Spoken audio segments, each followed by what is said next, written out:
welcome to tonight's episode of Beyond Focus TV. I'm your host, Lydia Patel, and as always, I have a very special guest with me tonight, Imani Henry, who's the lead organizer of Equality for Flatbush. He'll be with me for the next 30 minutes, so stay with us. You're watching Beyond Focus TV. Beyond Focus TV allows you to discuss contemporary topics affecting the Caribbean people on both a national and local level. The show features informed guests who offer insight, debate, and evaluate various issues.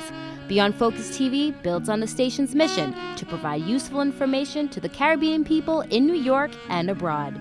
Beyond Focus TV, where our viewing audience can get educated, informed, and empowered.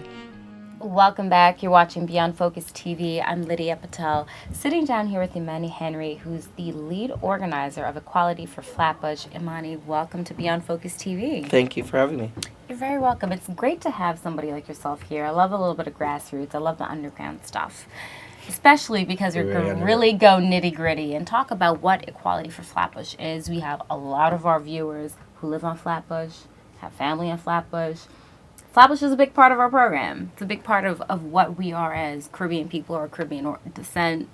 So let's dive straight into it. First of all, tell us, what is Equality for Flatbush? Equality for Flatbush is a people of color-led organizing project that focuses on anti-police brutality, affordable housing, and anti-gentrification for the East Flatbush communities. We believe that people should have the right to live in their apartments and in their homes and not deal with slumlords. We believe that it shouldn't bring process out of their neighborhoods. They should not be under constant harassment or occupation of the police. And we do a lot of different things. We have about 10 different campaigns, but most of our focus is really on, one, social media work and making sure that it gets out into the community about things that are happening. Providing resources and support to different communities and community members, and in a lot of ways dealing with like political organizing, community organizing, and direct action. Wow. So that's kind of the work we do. In a nutshell, which is quite a bit of work. So how did this all get started for you? Who founded it? And when did you guys decide that you needed to have something like Equality for Flatbush to really be the voice for the residents? I'm a resident. I'm Caribbean, Jamaican. I've was unfortunately born in the U.S. and has lived here my entire life. And I've lived in New York for about 20 years and 12 years in Flatbush. And it's my home. I love it.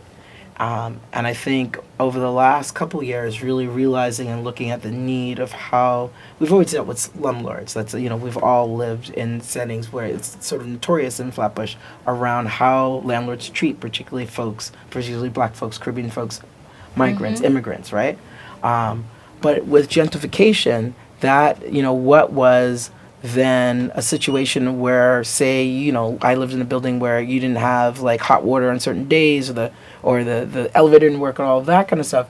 Well, then when the apartments they're pushing people out of those apartments, rent stabilized apartments. We have about 30,000 plus units of rent stabilization in Flatbush, and then bringing in other people that have more wealth or more disposable income and pricing out folks.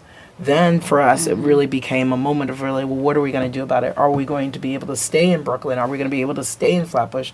And in June of 2013, I helped to found the organization. Really, since May of this year, we launched the campaigns that we have, and it's just sort of blossomed. And we now have like a base. We can go to more than one event in a night. Like it's pretty amazing. That is great, and coming together and actually deciding to do that. Tell us about the team. I know it's not a one-man operation, of course. No, not at all. So we're all volunteer run. We have no money, any grant funding. We've raised money on Indiegogo and GoFund, and so we're all volunteers. We have about a core group of people that are like Equality for Flatbush organizers, about 6 or 7 of us. And then there's a whole other base. We have like a community Google list and different folks that work on different projects. That's like another base of like 80 people. And then we have like Before It's Gone, Take It Back, which is our Brooklyn-wide campaign around gentrification. It's like to build a website that is an anti-gentrification hub. And that base is Brooklyn-wide. And in fact, it's not even just Brooklyn. We have people from the Bronx to Harlem, North Carolina, Canada, because gentrification is a global issue. And is. we just, even like a little part of our campaign where we do, we have a Before It's Gone, Take It Back. You'll see pictures of people holding signs that says Before It's Gone, Take It Back. We've had people from India to the West Coast send in pictures around that campaign. So that's like a whole other base of people that we work with. But in the community, we're here and present. We have different campaigns. We work with different kinds of groups in the community. Wow. So how's been the reception so far? Tell me about when you first launched and you went out there and started really being in the face of people who didn't really know who you were, who didn't know the organization, or what y'all do. How was that? Well, I think it was sort of like, I think leafleting, which is one of my favorite things, really puts you, I should just be transparent. I am a community organizer in other capacities around police brutality for many, many years. Yeah, we'll get to that. And also around, I'm just a neighbor that's also fought my landlord in many settings that I've been in like tenant associations. And I think the piece of it has been like really trying to just be where people are at. So I'm leafleting, and we give out resources right there on the sidewalk with people. Here's this lawyer in housing court, they help you. People go right in their purses and say, my landlord gave me this, is this a legal document that says I have 3 days of leave? And we're like, no. People call us. We try to help people find apartments, all that kind of stuff. And the same way, we work on campaigns around the dollar van drivers. They're under attack. So going out and learning about like this whole workforce that is mostly all Caribbean men, that are paying $600 to $800 in fines every month, and really, really frankly, we look at it as we've built a community solidarity. That at this point, we're now a hotline for drivers. They call us when they're being like stopped by the police. We've built some meetings for them to come to that they've started organizing and talking. We're documenting. We're trying to collect hundreds of tickets. So if we're working with lawyers to see if there are discrepancies in the tickets and really documenting. So again, it's sort of like we're not just sort of we want to fight and stay, and our people in our community are important. We're going to fight for to not have drivers demonized. Again, like they're heroes, in so many ways that we don't have good public transportation in Flatbush. We all know this. We don't. And I really want to focus on the dollar vans a little bit now that you brought it up, because it's a serious issue. I've been in a van where the van has been stopped. Right.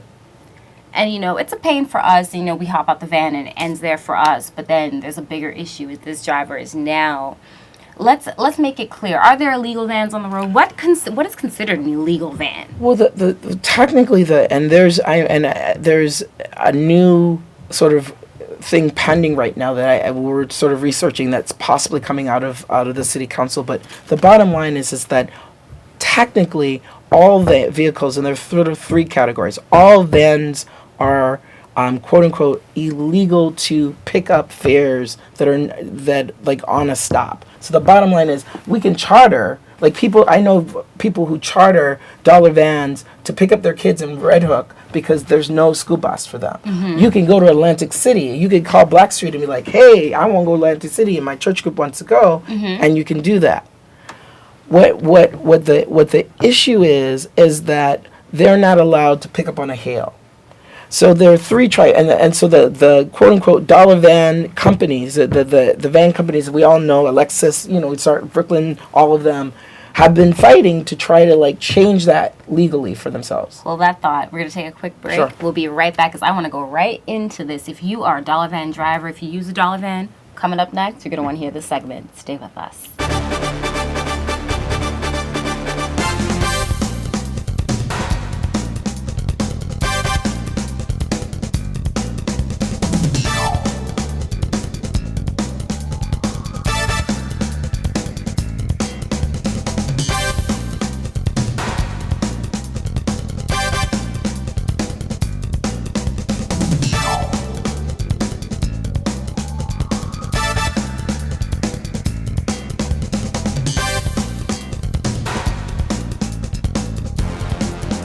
Welcome back. You're watching Beyond Focus TV. I'm Lydia Patel, sitting here with Imani Henry, who's the lead organizer of Equality for Flatbush. Now, we left off talking about the dollar vans, and many of us, if you live on Flatbush, even if you just hang out on Flatbush, we've taken a dollar van, and they've saved me many a times. I can't lie. MTA, I love you, but that $2 ride seems very tempting, and I took one this morning. I can't lie. Took one this morning when I went to the gym. That's how I for 7 years of my life, and we've even been able to prove that the high percentage of people that take dollar van also have unlimited Metro cards. Yes, I have one in my wallet right now. And that is a true, because the MTA is so slow.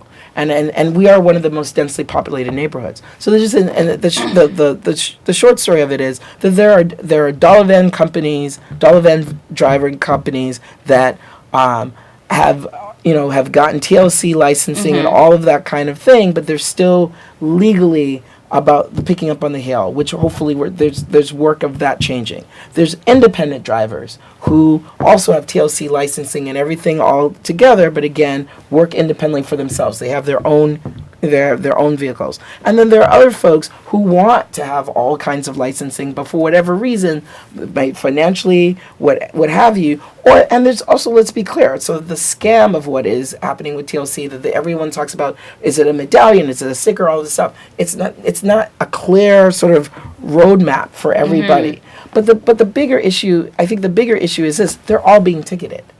They're all being ticketed. So then why, if they're listed under TLC, which is what they want, if they're making people go and spend money to get TLC certified, if I'm going to go spend the money to do this, I should be able to drive in peace. And that, I think, is a piece of it. There are drivers we're experiencing there are drivers that are being detained by the police, being told that they have warrants for their arrest and spending between 24 to 8 hours in jail and going to see the judge, and the judge saying, you don't have a warrant. We know that rookies are they're practicing on drivers. They're using rookies that didn't even inspect the vehicle. But the police, the long-term officer looks at the tint, looks at everything, and then assigns the rookie, these are the things that you need to write down, kind of thing, and didn't even look at the driver's car. The other thing is also that it's not just, they are throwing people out of vehicles. We've got numbers of calls where the entire van is being thrown out. So even if you paid your fare, but it's like the entire community is being criminalized. And again, it's exactly that. These drivers, they were there during Hurricane Sandy, during the power outage. They get, again, sometimes the MTA, when trains weren't running, they weren't running, or late at night when it's only one bus every hour. I've seen sisters coming back from they're nurses, and I know that they probably text or call that driver and say, I'm going to be at this corner, please come and get me. I was a graduate student. I was so grateful to see dollar vans at 4 o'clock in the morning when I left the library. And I think that's the piece of it. We've never had adequate service. But the bottom line is this: the drivers want to be legal, and there isn't reason that they shouldn't be. Change the law. Yep, change absolutely. The law. Change the law. Absolutely. So that's one of the major issues. Let's talk a little bit about housing.